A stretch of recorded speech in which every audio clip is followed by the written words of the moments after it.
Hello, this is DJ Crazy Jimmy, aka James Dwyer, and 2 weeks ago I recorded like a week worth of YouTube videos, and I uploaded them to YouTube, one video a day, just to do it.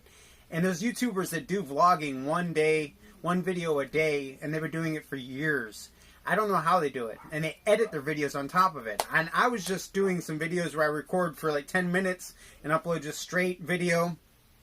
I guess I could do YouTube live YouTube streaming live if I really wanted to, because I don't edit them, and that'd be kind of cool to interact with the audience. But I don't have an audience. I've been losing subscribers, and I guess it's because I added subscribers through like a exchange of subscribers where you say add me, and you add YouTube subscribers from different places around the world, where you could just add people to grow your YouTube channel, because I had less than 1,000 subscribers and I wanted to get to 1,000 subscribers. But when I started releasing new videos, I had like 908 subscribers. Now I have less than 900 subscribers. So that's really kind of killing me. I gained 1, 2, maybe 3 subscribers since I started releasing videos again, but I've been losing more subscribers because I added them, maybe because they weren't interested in my videos. And that's kind of the problem. I'm still in the Philippines. I'll be here until about February 8th. I've been with my wife and her family, and we're getting ready for Christmas. We're getting ready. We just had a burial of her nephew's, my wife's nephew. My wife has 8 brothers and sisters. So there's a lot of nieces and nephews in the family. And he was like 12 years old, and he had a problem with his brain where he had water in his brain. And that's really sad. We just kind of like came back from the funeral, and there's a lot of interesting beliefs during funerals in the Philippines that I wasn't aware of.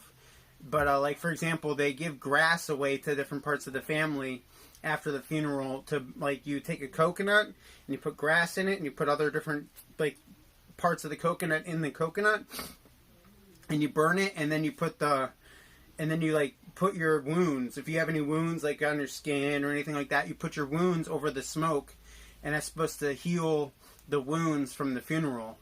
So that's kind of an interesting belief system in the Philippines.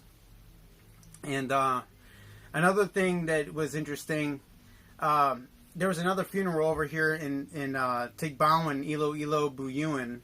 It's Buyuan, Tigbawan, Iloilo is the name of the town. Buyuan, Philippines. And in Buyuan, there was somebody that passed away, and after the funeral, we came back to the house to wash our hands in soap and water, not soap and water, but water with grass in it, basically grass and different leaves in it.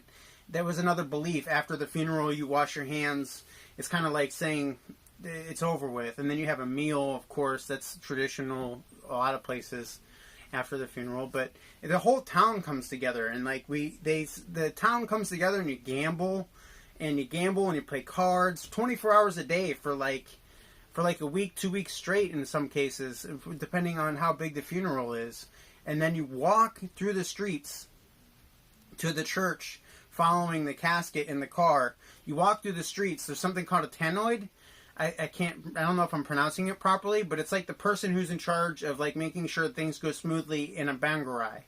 And I'm not pronouncing that properly either, but please forgive me. I'm American, and I'm in the Philippines, and I don't know words as well as I should have.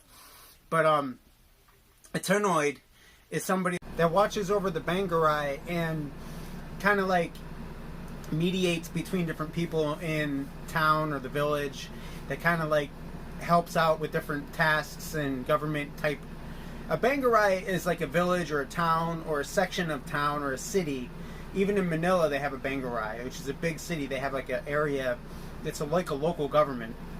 But a tannoy helps out with like the local government, and so when there's a funeral, he like helps organize the funeral and stuff like this. So it's really important. They walk around with radios and they communicate to each other, and they help shut down the street, and that's kind of like the big thing. The police don't shut down the street. You just walk through the streets even though there's traffic. You just walk through the streets, and there's buses coming by, there's dump trucks coming by, there's fuel trucks coming by, there's big semis coming. Well, there's no big semis in the Philippines like there is in the United States, but there's big trucks come by and they just pass on the side of the road. It's kind of dangerous, but that's just the way it is here. And so besides all of that, when I get back to the United States, I am going to try to get into truck driving. I released another YouTube video where I was talking about this, where I was trying to talk about how I'm going to get into truck driving, and I'm really excited about it. I put my application in with Rail, Roehl, I think it's how you pronounce, how you spell it. But they're a good. They seem like a really good company. They seem like they have a really good training program. They pay you $500 a week to start training with them, and you got to go get your general knowledge test, your air brakes test, and also the third test you got to take at the DMV. I forget what it is. General knowledge, air brakes, and I don't think it's triples and doubles. That's if you want to get that endorsement or not, but I forget the third one. But there's 3 tests that I've been studying for while I'm here in the Philippines. And when I get back to the United States, I'm going to go, if Rail for some reason doesn't work out, I'm going to try to go with another company, and maybe Prime, maybe go with them, their training program. But I'm really excited about Rail because they seem like a really good company. They have a good training program, and they pay you to train. They pay you $500 a week to go through their orientation and training classes to get your CDL. And you can't beat that. And then when I get back to the United States, I'm going to need money right away, pretty much, to be able to start working again. And that's important. I mean, I would love to get back to driving for Uber and Lyft, but I don't really have a reliable car right now. And driving truck, I mean, they provide the transportation you'll be driving, so that's just the best way to go. I don't know if anybody else, if you ever watch this video, if this ever becomes popular or whatsoever, that'd be kind of cool. But if you're watching this video and you edit for YouTube, or let's say you have a YouTube channel and you do watch this video and you have a YouTube channel, do you use any kind of editing program on your phone to edit your videos? That's my question. What program do you use? If you do use a video editing program on your phone to edit your videos, if you use, let's just say you shoot home videos and you edit your videos on your phone, what program do you use? If you use a video editing program, let me know what it is in the comments, because I'm interested to know what people use on their phones. I don't have my laptop here in the Philippines. When I came to the Philippines this time around, I came for my 1-year wedding anniversary. I ended up staying for 8 months. I only was going to stay for about 2 weeks and then go back to the United States and process my wife's visa information so she can come back and join me there. But I ended up staying for 8 months, which I didn't want to leave my wife. I wanted to be with her for a little bit longer than 2 weeks, and it worked out that I had the money financially to be able to do that. But when I get back to the United States, I'm going to have to start working right away again.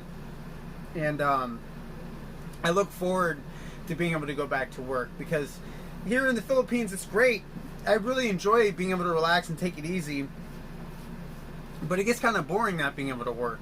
And I mean, I'm not retired. I'm only 37 years old, so I should be able to get back to work.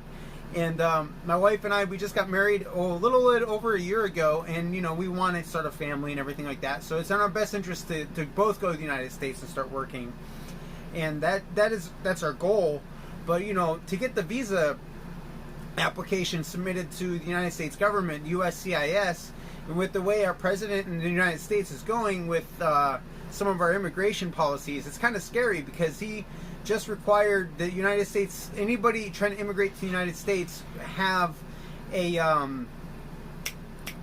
U.S. health care provided for them with their own money. So if you're going to immigrate to the United States and you don't have money to pay for your own health care, you can't immigrate to the United States. That's something that our president in the United States is trying to pass that law, saying that it's something that they have to do.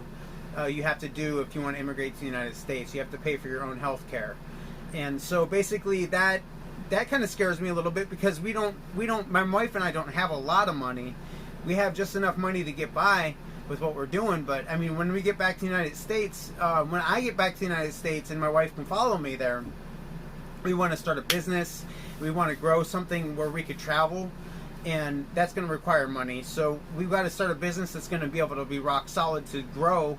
And one of the businesses I want to start doing is maybe leasing a truck with truck driving, but I want to get the experience and work for a company first, so I can understand the ins and outs and how it works and how to become a good, safe driver. Because being on the road all the time, you have to be safe, and that's the main priority about being a truck driver that I understand. Because driving for Uber and Lyft, I drove thousands and thousands and thousands of miles. I probably drove about 150,000 miles for Uber and Lyft in total in the 3.5 years that I drove. A little, maybe more than that, and between two different cars.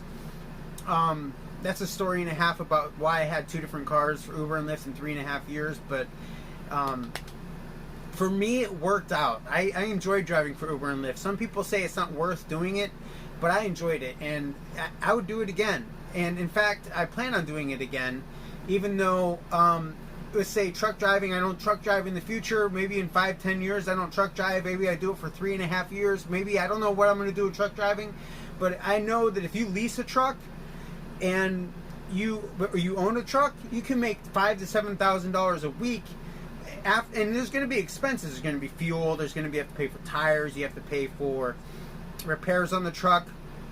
That's why you make that much money. I don't know how much I don't know what the bottom line is as far as truck driving when you lease or you own, but I know that they get paid up to about $3 a mile, which is supposed to be pretty good. I mean, that's a lot better than Uber and Lyft. But with Uber and Lyft, you're driving your own car, and I was saying you're making about 60 cents a mile in Uber and Lyft.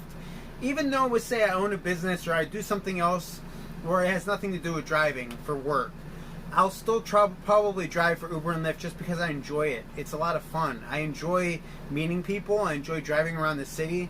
It's just something I really enjoy doing now. It's in my blood, I guess. Doing it for 3.5 years full time. So neither here or there. I really enjoy YouTube. I think it's a side hustle that if you can get a following and you can grow it and you can get those watch hours and you can get those subscribers, you can make some good money with this too. And I enjoy media. I've always enjoyed media. I mean, I'm a DJ. I've been DJ Crazy Jimmy since I've been 16, 17 years old. I started playing out music when I was 16 years old. My first DJ gig was a church, and with that DJ gig, I started playing more and more gigs and more places, and I'll talk about that in another video. But neither here or there. That's probably going to wrap up this video because I'm rambling on just a little bit, but I enjoy YouTube, and I enjoy the fact that I can upload a video just to document it, even though I may not have a lot of subscribers or viewership right now. If you know me, leave a comment below and say hi to me. I'll reply back. If you don't know me, leave a comment below and say hi to me. I'll reply back. And subscribe. It would be great if you subscribe. A lot of people who watch this channel don't subscribe to my channel. And leave a like or dislike. It doesn't bother me either way, but a like would be great if you could. And thank you for watching. This is DJ Crazy Jimmy out. Talk to you later. Bye-bye.